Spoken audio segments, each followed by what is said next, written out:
This is the Jaffel Report. Sometimes the real story in Canada isn't just about maple syrup or playoff fever. It's about how we deal with the history beneath our feet.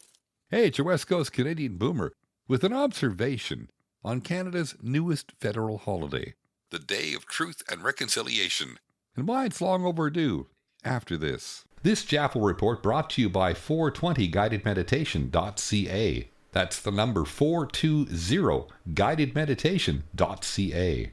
Picture this, September 30th rolls around, and folks on the coast are bickering about whether to wear Gore-Tex or fleece. But today, there's something larger going on.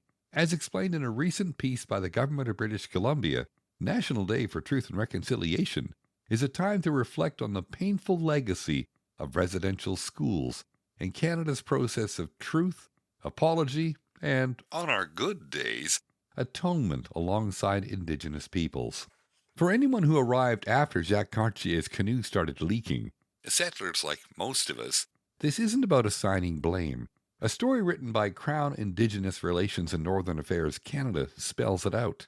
This holiday means taking a pause to acknowledge uncomfortable facts, not just for guilt, but for growth. The residential school system ran for more than a century, removing thousands of Indigenous kids from their families, erasing languages and cultures, leaving generational trauma that still echoes today, as detailed in Backgrounders by the Truth and Reconciliation Commission and corroborated by the CBC.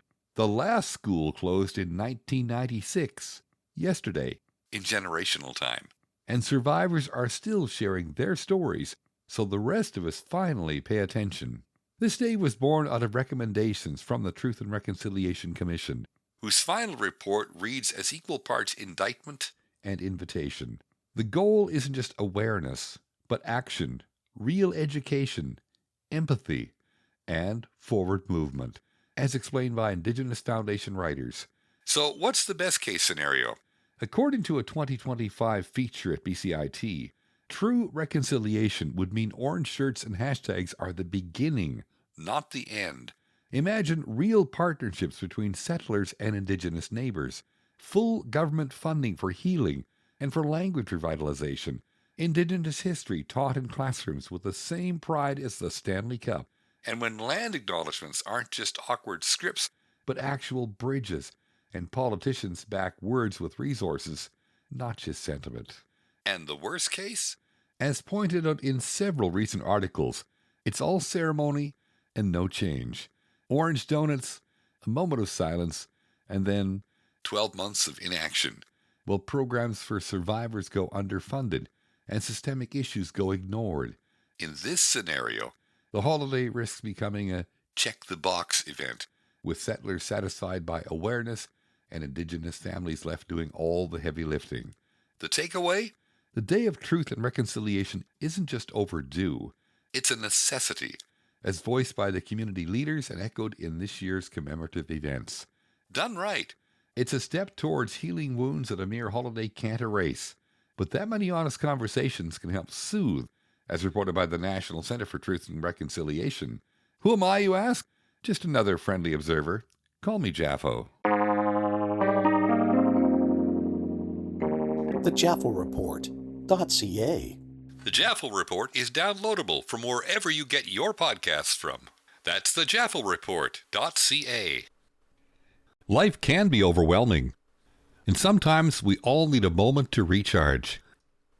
I initially discovered guided meditation back in my 40s, but neglected it until my heart attack in my 60s. Eventually, I started recording my own guided meditations, and now I'd like to share them with the public.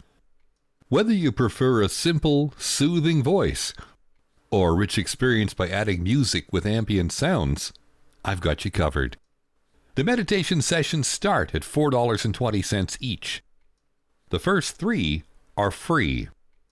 Visit 420guidedmeditation.ca. That's the number 420guidedmeditation.ca. And start your journey to inner calm. Your path to peace is just a click away. This Canuck Boomer thanks you for your time, and we'll catch up with you again soon.